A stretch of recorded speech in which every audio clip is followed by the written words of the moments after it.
देश अब अपनी सरकार बनाने जा रहा है और ऐसे में कई सारे सवाल हैं जिसके कई सारे जवाब हो सकते हैं, लेकिन एक बड़ा सवाल इस मुद्दे पर यह उठता है कि आखिर जो देश को अभी देश में अपना सबसे प्रमुख विपक्षी दल है वो कांग्रेस मानी जाती है। कांग्रेस कितनी सीटें लाएगी? जो इस बार पूरी सीटों पर लड़ी भी नहीं, वो कितनी सीटें लाएगी, ये भी एक बड़ा प्रश्न है। इस प्रश्न का जवाब और पूरा एनालिसिस लेने के लिए आज हम पहुंचे हैं राजस्थान की राजनीति के चाणक्य, राजस्थान भाजपा के सबसे वरिष्ठतम नेता और x cabinet minister Chandraraj Singh के पास। सर, ये तो सब पूछते हैं कि भाई बीजेपी का क्या होगा, बीजेपी कितनी सीटें लाएगी, लेकिन इस सवाल को दूसरी दृष्टि से भी अगर देखें, दूसरे तरफ से देखें, तो कांग्रेस का क्या होगा, देश की सबसे पुरानी पार्टी का क्या होगा?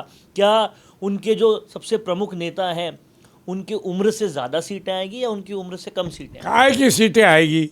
आप कैसी बातें करते हो? एक पुरानी कहावत है, अली बाबा 40 चोर। ये खाली 40 चोर ही रह जाएंगे, अली बाबा है ही नहीं। 40 से 41 नहीं आती, मैं बताता हूँ।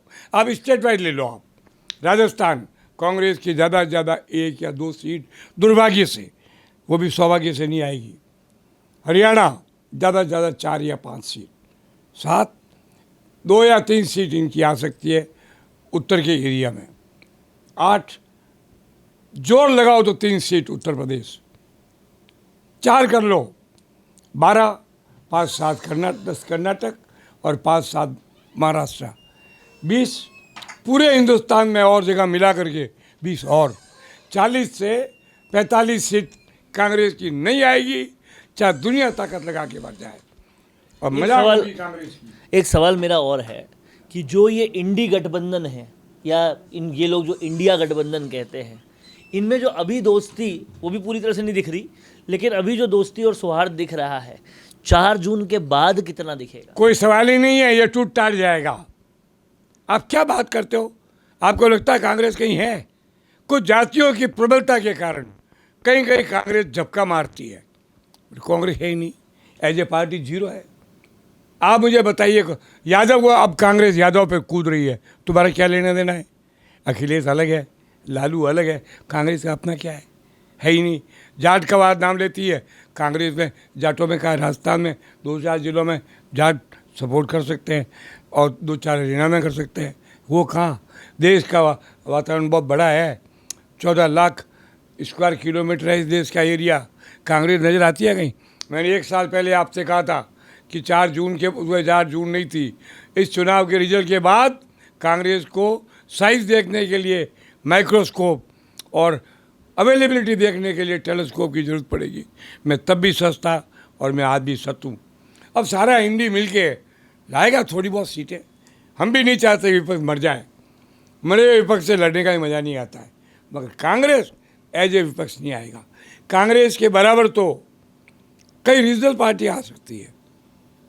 महाराष्ट्र में शिवसेना, उद्धव, ये ग्रुप कांग्रेस से कम नहीं रहेगा, 2-4-10 सीट का फर्क रह सकता है। बंगाल में ममता बराबर आगे रहेगी। ये है कहाँ? कांग्रेस कहाँ है?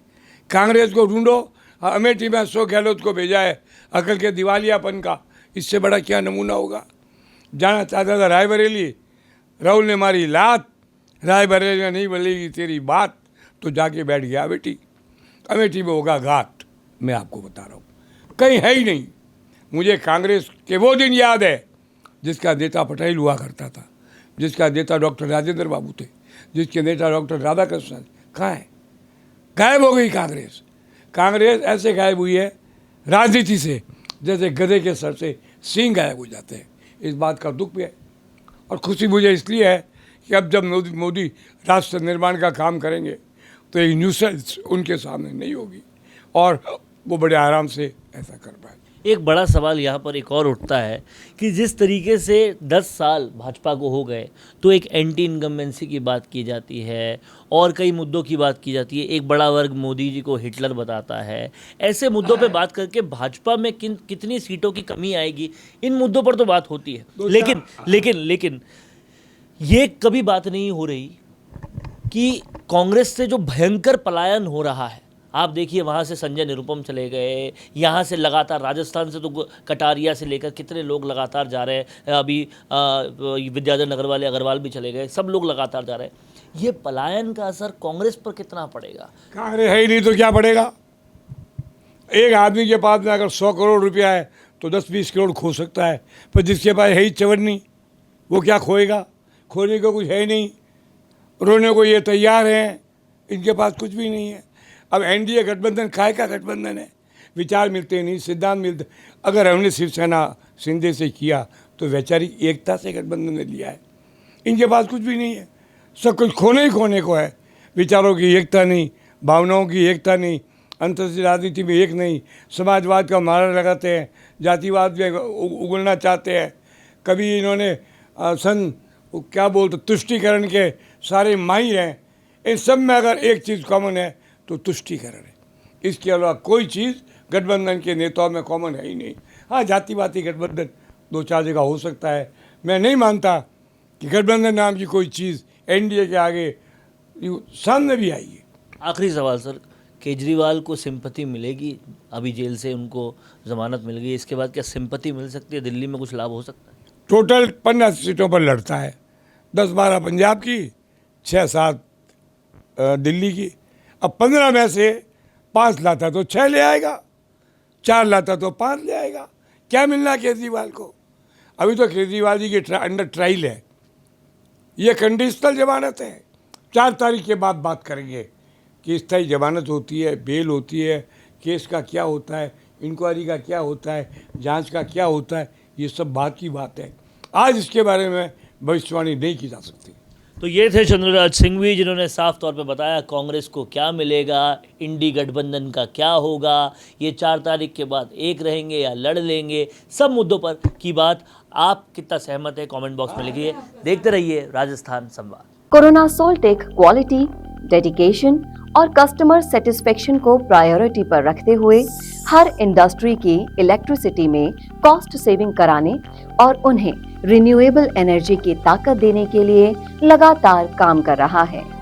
क्योंकि कोरोना सोल्टेक में हमारा मानना है कि देश के रिसोर्सेज को सस्टेनेबल बनाने के लिए जरूरी है कि हम सबका उसमें बड़ा कंट्रीब्यूशन हो। इसीलिए सोलर प्रोजेक्ट्स की टाइमली डिलीवरी करते हुए एक पार्टनर की तरह आपकी इंडस्ट्री को हम अपडेट करते हैं और हमेशा आपकी सर्विस के लिए तत्पर रहते हुए सोलर एनर्जी का पूरा पोटेंशियल आपको मिले, इसी दिशा में काम करते हैं।